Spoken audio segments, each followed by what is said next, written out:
Son las 6 de la mañana. Llega la hora de la verdad para pensar y analizar las noticias de Colombia y el mundo. La hora de la verdad en la red de Radio Red RCN con Fernando Londoño Hoyos.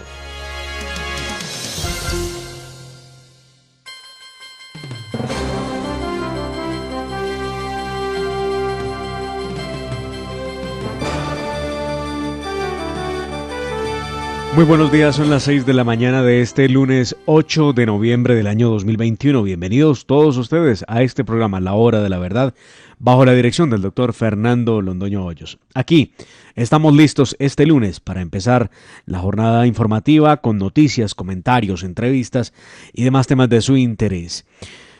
Hoy tendremos que recordar que estamos a puertas de la decisión más importante en materia electoral del Partido Centro Democrático.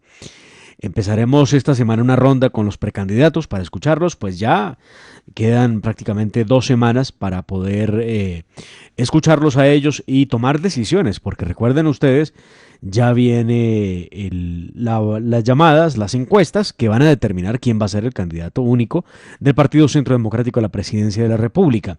De hecho, este fin de semana estuvieron los precandidatos en los Estados Unidos conversando con la comunidad de colombianos en ese país, donde se presentaron para hablar de política internacional, para hablar de reactivación económica y para hablar, por supuesto, de seguridad. En 14 días vamos a conocer el nombre del candidato único, un poco menos que eso, de esa colectividad, luego del proceso de encuestas que está por empezar, donde se va a consultar a los uribistas, a los afiliados al partido y a los simpatizantes para que digan quién será ese próximo candidato. Tendremos como invitado al doctor Iván Cancino, abogado penalista, a quien le vamos a preguntar por el proceso absurdo en contra del expresidente Álvaro Uribe Vélez, donde las presuntas víctimas están presentando las razones para oponerse a la solicitud de preclusión que ha presentado el fiscal Gabriel Jaimes, asunto que favorece al expresidente Álvaro Uribe Vélez desde la presentación en la medida en que no existe ninguna prueba que sea conducente o pertinente o clave en este asunto y que permite inferir, por lo menos, que el expresidente Álvaro Uribe Vélez tuvo algo que ver con presión a testigos, como lo dicen estas presuntas víctimas que fueron apareciendo a lo largo del proceso. Casi que por cada audiencia que se llevaba a cabo aparecía una supuesta víctima. Y todo esto ha conllevado a un alargamiento, a una extensión en el tiempo realmente increíble de un proceso que debió terminar hace mucho tiempo y seguramente, y claro, basados en temas de derecho, debió haber terminado con la preclusión que presentó el señor fiscal Gabriel Jaimes. Ahora pues anuncian más de 50 pruebas y dicen que deben ser decretadas y deben ser evaluadas en el medio del proceso por parte de una de las víctimas, que es Eduardo Montealegre. Pues muy bien, vamos a ver entonces cuánto más va a tardar esto. Lo que nos hace pensar es que todo esto es un proceso que mantiene subyúdice al líder del Centro Democrático. No sabemos por cuánto tiempo más lo van a tener así, pero esto lo que hace es enredar mucho más las cosas, pero además causarle un duro golpe a la imagen del expresidente Álvaro Uribe Vélez, porque recuerden ustedes, cada vez que se ha hablado de elecciones, las cosas en contra de él arrecian mucho más. Inclusive recuerden ustedes también, ha estado en el ojo del huracán su hermano Santiago, a quien también le tienen un proceso que nadie logra entender. Pues muy bien, vamos a hablar de aquel tema al oído, estaremos pendientes sobre algunos de los detalles de cómo va moviéndose la cosa política al interior del Partido Centro Democrático de cara a estas elecciones que serán definitivas para el país, pero que además necesitan a un líder natural del partido que sea capaz de ir a debatir con Gustavo Petro. Gustavo Petro, que ahora resultó, definitivamente Petro no puede durar un fin de semana sin sesiones de Congreso porque sale con unas cosas que solamente se le ocurren a él. Lo más reciente de Gustavo Petro fue ante un trino del fin de semana, porque le recordaron a Gustavo Petro que fue parte del M-19 y que fue esa guerrilla terrorista la que se tomó a sangre y fuego el Palacio de Justicia en Colombia. Le recordaron que era un guerrillero, como Mujica. ¿Recuerdan ustedes, el presidente? Pues muy bien, y Gustavo Petro contestó, y como Bolívar, y como Santander, y como Washington. ¿Qué tal el nivel de Petro? Como si fuera eso posible, ese símil fuera posible. Pues uno que se sepa en la historia, en los anales de la historia, ni Bolívar, ni Santander, ni Washington fueron secuestradores, extorsionistas y mucho menos osaron quemar un palacio de justicia o la casa presidencial. Pero bueno, esto es el candidato de la extrema izquierda haciendo populismo y muy seguramente muchos le creen a lo que está diciendo. Luego tendremos contacto con el representante de la Cámara, Juan Espinal, del Centro Democrático por el departamento de Antioquia. La semana pasada se conformó y se llevó a cabo la primera sesión de la Comisión Accidental en el Congreso de la República para el caso Hidroituango. ¿Qué conclusiones se sacaron de ese primer encuentro? Aquel organismo precisó que se está trabajando en poder vigilar la sostenibilidad energética del país. Hidroituango representa por lo menos el 17% de la energía para Colombia y sería importante en la medida en que eso pudiera ser inclusive que se abaraten los costos de la energía en el país. Esa comisión está compuesta por 12 congresistas de la bancada antioqueña, tanto de la Cámara como del Senado, y tienen como función tener contacto permanente con las entidades involucradas en el desarrollo de la mega obra de Hidroituango. El objetivo es evaluar y presentar también una serie de informes donde se analice ¿cuál es la situación que afronta en estos momentos la hidroeléctrica y las consecuencias que podría traer para el sistema energético nacional el hecho de no poder entrar en funcionamiento cuanto antes y ya no será en cuanto al cronograma que estaba establecido, cosa que se lamenta en la medida en que evidentemente el alcalde de Medellín hace una cosa pero también hace otra y siempre, hombre, no precisamente en ayuda o procura de que esto salga bien. Estaremos en contacto con Alejandra Barrios, la directora de la Misión de Observación Electoral de la MOE. ¿Esto de los eventos del senador de la extrema izquierda Petro son campaña anticipada? Se lo vamos a preguntar. Vamos a hablar con ella sobre lo que dice el reglamento, las resoluciones del Consejo Nacional Electoral y la ley electoral respecto de esta forma en cómo se está llevando a cabo una serie de eventos multitudinarios a los que concentra Gustavo Petro. Pero además también se lo vamos a preguntar porque hay otro asunto. El precandidato, precandidato porque en el pacto histérico hay una serie de candidatos presidenciales. Está el Pastor, está Roy Barreras, está Gustavo Petro. ¿Pueden publicar los precandidatos o los candidatos encuestas sin dar a conocer la ficha técnica? Pues todo parece indicar, según la norma, que eso no se puede hacer. Pero, ¿qué pasa? ¿Por qué si se lo permiten? Muy bien. Vendrán los indicadores económicos, tendremos lunes de cultura, hoy en la historia en la voz del doctor Fernando Londoño Hoyos, luego tendremos los deportes con la Tata Castro, la música con el maestro Jenner Bedoya. Por ahora, vámonos con los titulares de las noticias más importantes de Colombia y el mundo con Cindy Larrota.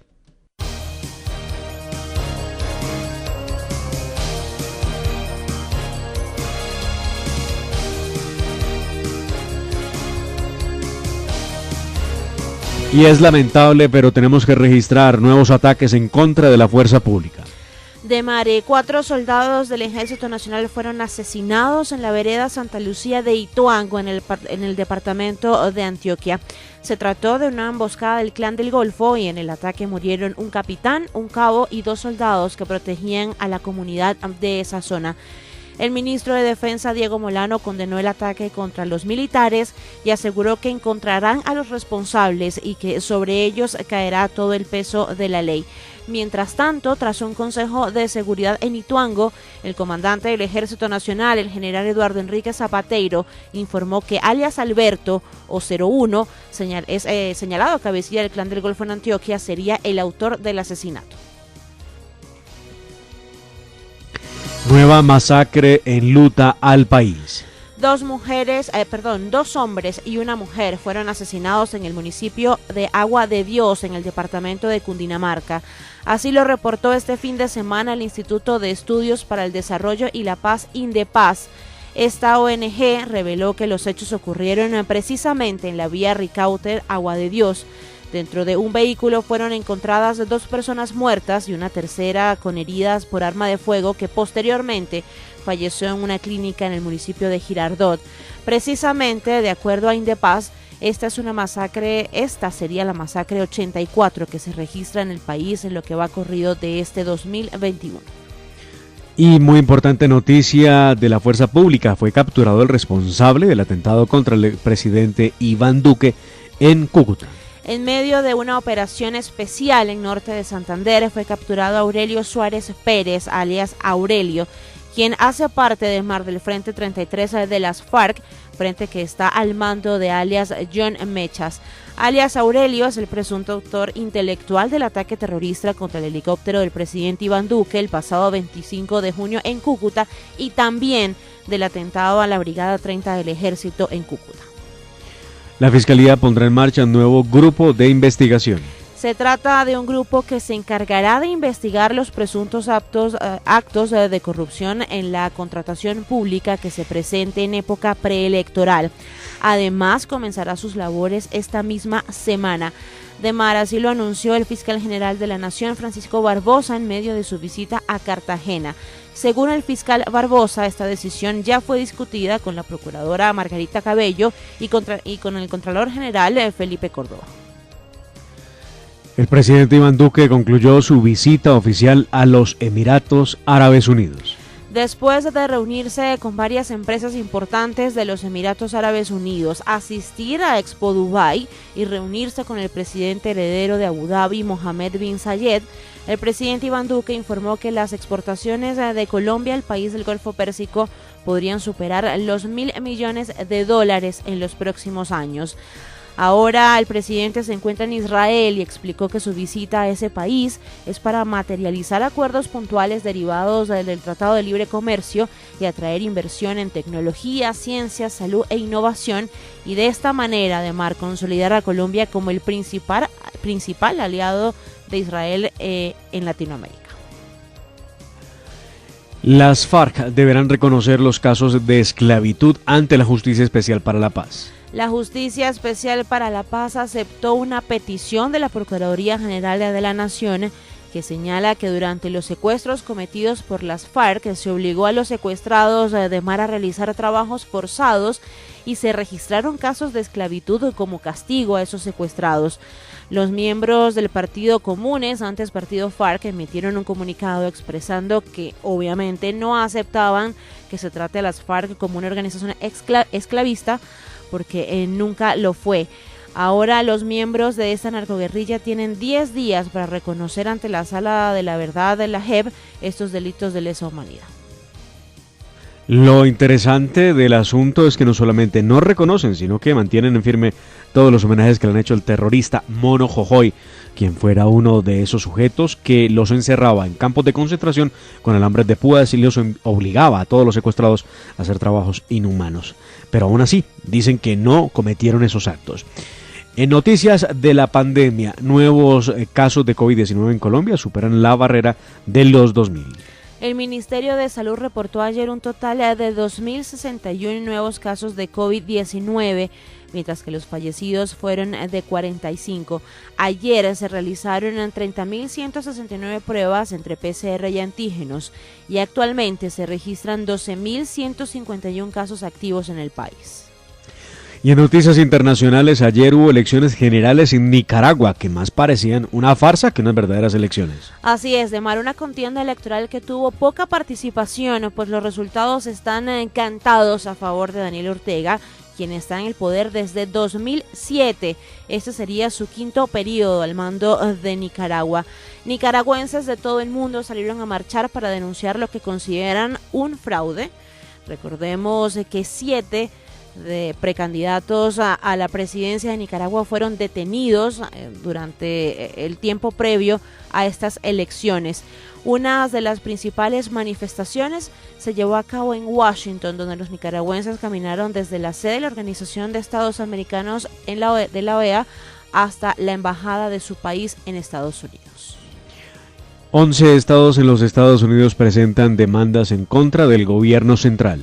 Esto a propósito del mandato de vacunación obligatoria para empresas de más de 100 empleados que anunció la semana pasada el presidente estadounidense Joe Biden.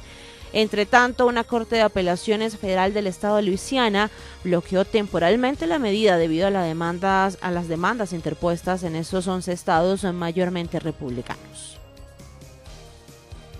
Intento de asesinato contra el primer ministro de Irak.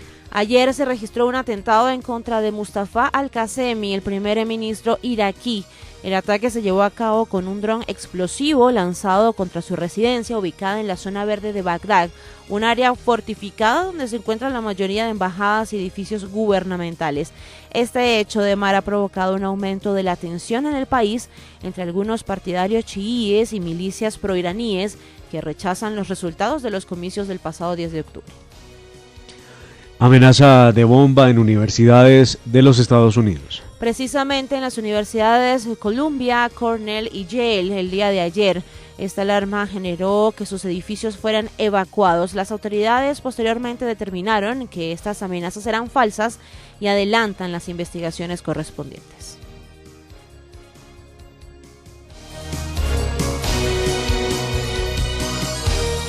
Y en otro hecho internacional, un diplomático ruso murió en extrañas circunstancias en Alemania.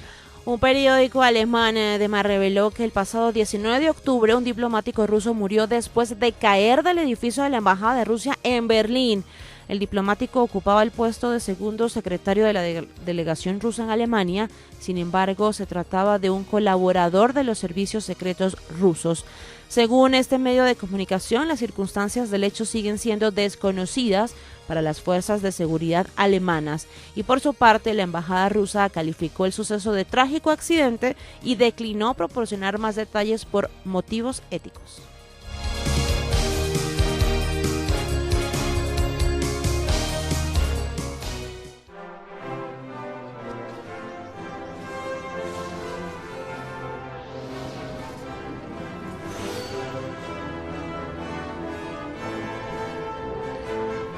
Y momento de los titulares deportivos con la Tata Castro. Djokovic campeón en París y sigue rompiendo récords. El tenista serbio derrotó ayer a Daniil Medvedev 4-6, 6-3 y 6-3 y se convirtió por sexta vez en el campeón del Master 1000 de París. A su vez superó la marca de Rafael Nadal y quedó como el máximo ganador en torneos de esta categoría con 37 títulos. Y además se aseguró terminar otra temporada más como número 1 del mundo y su próximo desafío será consagrarse campeón del ATP Finals de Turín que comienza el 14 de noviembre. Hay incertidumbre con la llegada de Falcao a Brasil. El Tigre, quien anotó el único tanto de su equipo en la derrota este sábado frente al Real Madrid, prendió las alarmas al salir de la cancha del Estadio Santiago Bernabéu con una molestia muscular y según indicaron los medios en España, hoy lunes el delantero será sometido a pruebas y se decidirá si viaja para incorporarse a la Selección Colombia. Entre tanto, James Rodríguez ya está en Sao Paulo. El 10 de nuestra selección se convirtió este sábado en el primer jugador en unirse a los trabajos de la Selección Colombia en Sao Paulo, ciudad donde los jugadores convocados arribarán directamente para preparar el duelo del próximo jueves frente a Brasil por las eliminatorias suramericanas al Mundial de Qatar. James recibió un permiso especial de su club, el Al Rayyan de Qatar, para adelantar su viaje, teniendo en cuenta que además de estar expulsado y esperando el tiempo de sanción, la Liga Qatarí se encuentra en un receso y se reanudará a mediados de diciembre. Y entre tanto también la selección del Brasil reportó ayer otra importante baja. La selección brasileña tendrá una segunda baja por lesión en su convocatoria para los partidos contra Colombia y Argentina el 11 y 16 de noviembre, a la ausencia de Roberto Firmino. Ayer domingo se confirmó la lesión del defensor central del Benfica, Lucas Veríssimo, quien sufrió una grave lesión de rodilla ayer en el partido en que su equipo goleó 6-1 al Braga en la Liga de Portugal. Y en el torneo del fútbol colombiano, Juan Carlos Osorio con un pie afuera del América tras la derrota frente a Equidad. El conjunto Escarlata fue superado 2-1 en su visita al cuadro asegurador, resultado que dejó a su entrenador en la cuerda floja. Los Diablos Rojos quedaron muy cerca de la eliminación si se tiene en cuenta que restan 2 jornadas en las que deberá ganar para llegar a 29 puntos y esperar otros resultados que le permitan avanzar a la siguiente fase.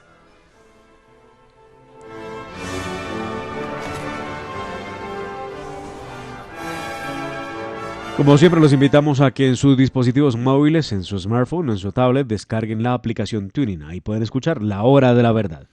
Y también pueden sintonizarnos a través de Facebook Live o a través de YouTube o en nuestra página de internet www.lahoradelaverdad.com.co. Si lo prefieren, pueden escucharnos a través de su radio en los diales 710 AM en Medellín, 1200 AM en Cali y 970 AM en Bogotá, de Radio Red de RCN. Y también en Sincelejo a través de Radio Sabana de Sincelejo por los 1370 AM. Estamos en las plataformas de podcast, estamos en Spotify y estamos en Apple Podcast. Ahí usted puede escuchar el contenido de la Hora de la Verdad, nuestras emisiones, las entrevistas, los comentarios, las secciones, los deportes, la cultura, la música. Ahí, muy fácil, a través de Apple Podcast y a través de Spotify. Y no olviden que los oyentes son lo más importante de la Hora de la Verdad y con todos nos encanta estar en contacto y hay muchas maneras de hacerlo. Nos pueden seguir en Twitter y enviarnos sus comentarios a nuestra cuenta @Hora de la Verdad o también nos pueden seguir en Instagram en @La Hora de la Verdad Oficial y en Facebook en donde siempre estamos pendientes de sus opiniones y sus comentarios. En Colombia ya tenemos las 6:22 de la mañana. Que no se le haga tarde. Seguimos. Aquí estamos con las noticias más importantes del momento. Esta es la Hora de la Verdad. www.lahoradelaverdad.com.co. Escúchenos desde cualquier parte del mundo a través de nuestra página de internet. Opinión, deportes, cultura y entrevistas. Visítenos y participe.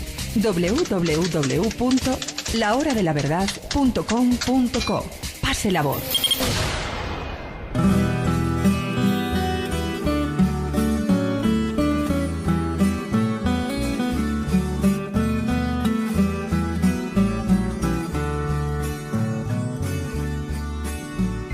Cuentan que hubo un pescador barquero que pescaba de noche en el río, que una vez con su red pescó un lucero y feliz lo llevó, y feliz lo llevó a su bohío.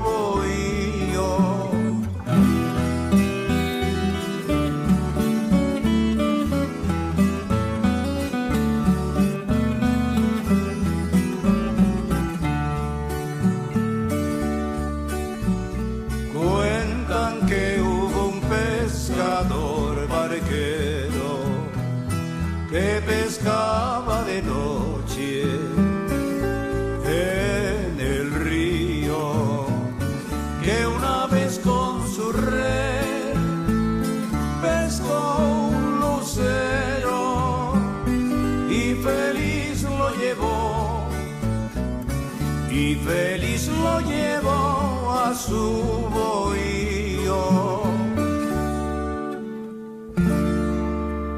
Desde entonces se iluminó el bohío porque tenía con el azul lucero que no quiso volver más por el río. Desde esa noche el pescador barquero, dicen que de pronto se oscureció el bohío y sin vida encontraron al barquero, porque de celos se desbordó aquel río, entró al bohío y se robó el lucero, entró al bohío. Esto es Pescador, Lucero y Río, composición del maestro José A. Morales, y cantan Lara y Acosta. En noviembre de 1987 fue la primera vez en las que Rafael Enrique Lara, García y Jaro Alfonso Acosta, Murcia, Jairo, integraron el dueto tolimense Lara y Acosta. Se juntaron para hacer sonar sus tiples y sus guitarras con la música colombiana. Han participado en el Festival Nacional de la Música Colombiana que se realiza en Ibagué y han participado también en el marco del Festival del Mono Núñez. En el 2000 ganaron el concurso nacional de duetos. Y con esta bellísima música saludamos la mañana a esta hora con Montserrat Fernández. Muy buenos días. Muy buenos días. Houston, les cuento que está de luto por la muerte de 8 personas en un concierto del rapero Travis Scott el pasado viernes. Cientos de jóvenes acabaron también en el hospital lesionados y entre los hospitalizados se encuentra un niño de 10 años. Las autoridades están investigando qué fue lo que sucedió y entre los muchos interrogantes pues está el papel cuestionable de la seguridad del concierto, la falta de personal médico y los pocos médicos que había dicen que no estaban convenientemente preparados. Se preguntan también muchos por qué no se interrumpió el concierto mucho tiempo antes y por qué había tanta gente en el concierto. Algunos dicen que saltaron muchos las barreras y entraron sin entradas. De cualquier manera, un trágico suceso que ocurre justo en esta reapertura que se está viviendo de los espectáculos después de las restricciones que hubo por la pandemia. Y vámonos a Nicaragua, donde no hubo una gran afluencia de votantes como predijo su presidente y candidato don Daniel Ortega. El exguerrillero y presidente durante 4 mandatos y va para el 5º, dice que Nicaragua elige entre la paz y el terrorismo. Y bueno, suena irónico, ¿no? Ortega, al mejor estilo de sus amigos revolucionarios, pretende seguir en el poder hasta el final de sus días, eliminando en el camino a 3 de sus partidos opositores y encarcelando a 7 aspirantes a la presidencia. Por último, continúan las movilizaciones en Glasgow para reclamar una acción más radical contra el cambio climático. El artista estadounidense John Quigley desplegó ayer en Glasgow una mariposa gigante para crear conciencia sobre la fragilidad de la selva. Y hablando de la lucha contra el cambio climático, Islandia tiene una planta de absorción de dióxido de carbono impresionante porque lo transforma en rocas el dióxido de carbono. Es una planta que está pues a los pies de un volcán y se alimenta de energía geotérmica. Orca, que en islandés significa energía, puede capturar unas 4.000 toneladas de CO2 al año. Bastante impresionante y prometedor, ¿no les parece? Sobre todo porque de esa forma se puede ayudar realmente al tema de cambio climático. Y no precisamente con los más de 400 aviones y caravanas de 80 vehículos para llevar a los mandatarios hasta Glasgow. Interesante. Muchas gracias, Montserrat Fernández. Vamos con Nicolás Gómez. Buenos días. Muy buenos días y un cordial saludo a la mesa de trabajo y por supuesto, lo más importante en la hora de la verdad, ustedes, nuestros oyentes. Demar, para la noticia del día le tengo las reacciones y recordatorios en redes sociales que le hicieron algunos precandidatos presidenciales al hoy senador y también precandidato el señor Gustavo Petro. Estos se dieron a raíz de la conmemoración de la toma de Palacio de Justicia por parte del extinto grupo guerrillero M-19, al cual, cabe recordar, el senador Petro perteneció y militó en su juventud. Uno de los primeros en recordarle al líder del pacto histórico este terrible acto terrorista que cometió la organización a la que pertenecía fue el exalcalde Federico Gutiérrez, quien publicó en sus redes sociales recordando que, abro comillas, hace 36 años el M-19 en un acto terrorista se tomó el Palacio de Justicia, dejando muerte y desolación. Gustavo Petro tiene sus manos manchadas de sangre. Su objetivo siempre ha sido la toma del poder. No lo harán, siempre prevalecerá la democracia. Por otro lado, la senadora y precandidata presidencial por el Centro Democrático, María Fernanda Cabal, también publicó un trino donde recordó este hecho. Abro comillas nuevamente. Hace 36 años, el grupo terrorista M-19, financiado por Pablo Escobar, que se oponía a su extradición, quemó el Palacio de Justicia. A los criminales no se les premia con participación política, se les somete a la justicia. La autoridad y el orden nos devolverán la tranquilidad, afirmó la senadora. Finalmente, Demar, mientras el país recordaba con dolor este oscuro episodio de nuestra historia nacional, el señor Petro visitó la capital antioqueña, en donde fue abucheado y tuvo que salir escoltado por su esquema de seguridad, cuando pretendió dirigirse a los comerciantes del sector comercial conocido como El Hueco. Continúa la carrera por la presidencia y vemos cómo se está intensificando el panorama electoral. Muchísimas gracias, Nicolás, y vamos a otros hechos que también son noticia con Jair Peña. Jair, buenos días. Muy buenos días a la mesa de trabajo y a toda la audiencia. El Departamento Administrativo Nacional de Estadística, DANE, publicó el índice de precios al consumidor para el mes de octubre y reveló que la inflación en Colombia continúa en un franco aumento. En octubre de 2021, la variación anual de la inflación fue del 4,58%. es decir, 2,83 puntos porcentuales mayor que la reportada en el mismo periodo del año anterior, cuando fue de 1,75%. Ahora, en lo que va corrido del año, es decir, entre el mes de enero y el mes de octubre del 2021, el incremento de la inflación fue del 4,34%.